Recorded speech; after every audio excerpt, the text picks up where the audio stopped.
Hey, I, Zach Wolf, want to talk about something I've looked up a bit regarding Apple coming out with a new Creator Studio app bundle. What it is that it's a subscription plan Apple came out with a few days ago to try and compete with the Adobe Creative Cloud at a much lower price of $13 a month. Or if you're a college student or teacher, then it's $2 a month. In this bundle, you get versions of Apple's Pages, Numbers, and Keynote productivity apps that once made up the iWork suite, and the Final Cut Pro video editor, compressor encoding software, motion special effects and graphics software, Logic Pro audio recording and editing software, MainStage live music performance rig software, Pixelmator Pro image editing software Apple bought last year, and the Freeform whiteboarding application. All of them you can use the license to simultaneously use the applications on the iPad and or the Mac. This is pretty much stemming from how for a while there were versions of Final Cut and Logic for use on the iPad OS.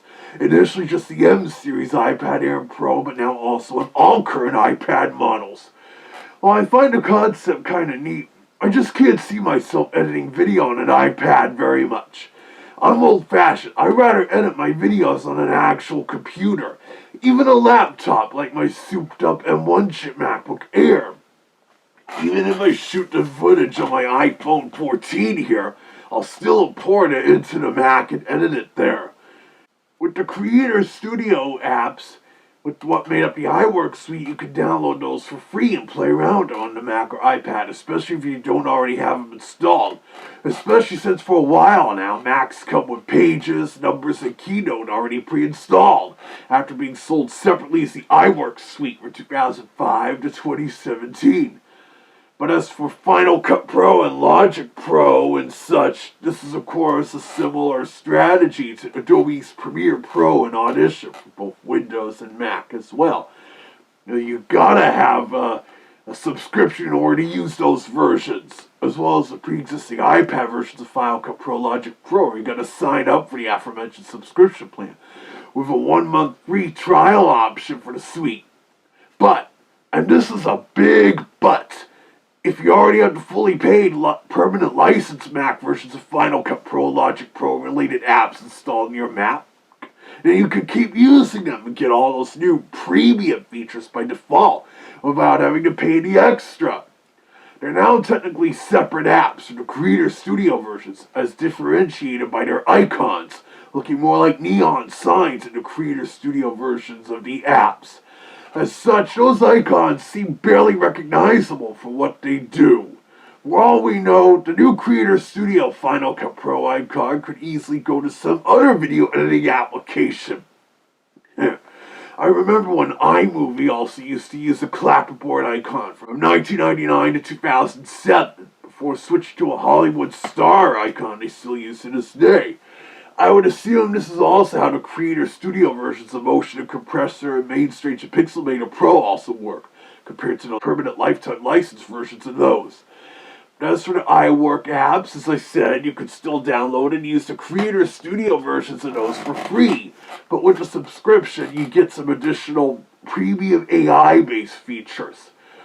Additionally, when it comes to app bundles, including Final Cut Pro, Motion and Compressor, and Logic Pro and MainStage, prior to the Creator Studio, if you were a college student, for $200 you could get the Pro Apps for Education bundle, which included all those apps together. And so you'd save $430 for buying all those apps separately. Hey, that was how I was able to buy Final Cut and Logic Pro and related apps for my use back when I was a college student. And it was a permanent license as well, so that means I'm all set. Unfortunately, Apple discontinued that particular Pro Apps for Education bundle as part of introducing the Creator Studio bundle. Fortunately, if you're a college student or teacher, then you can get the Creator Studio subscription for just $2 a month. Wouldn't surprise me when colleges, TV, and radio studios do just that to install the suite on their Macs.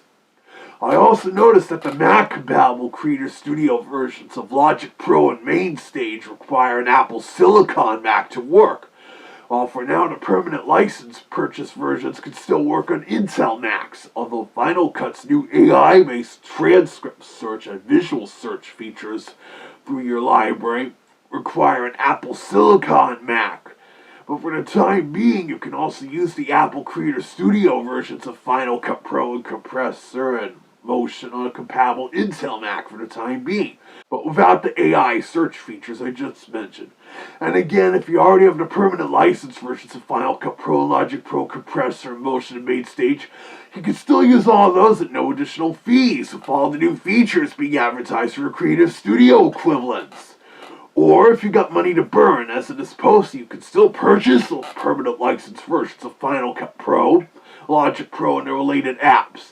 Just remember to watch for the versions with their original, more colorful icons compared to the new neon-looking Creator Studio app icons.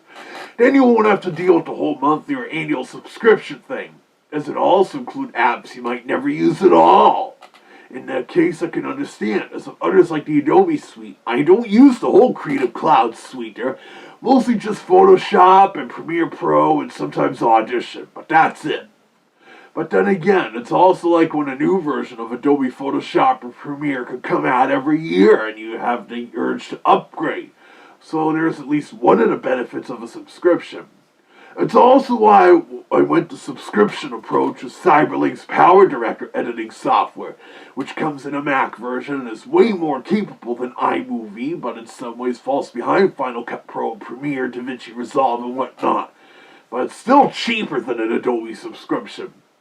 But regardless, here's to hoping Apple keeps those standalone Pro apps available as the permanent license purchase versions for a good long time, in addition to the Creator Studio bundle.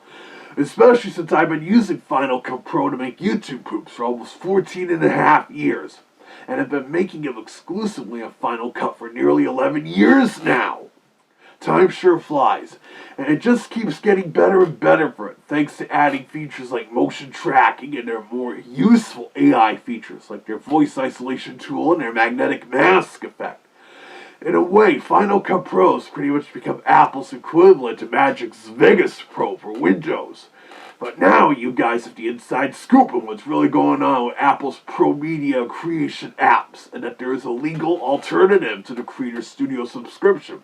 And so keep watching my channel to see whatever gets shown here next.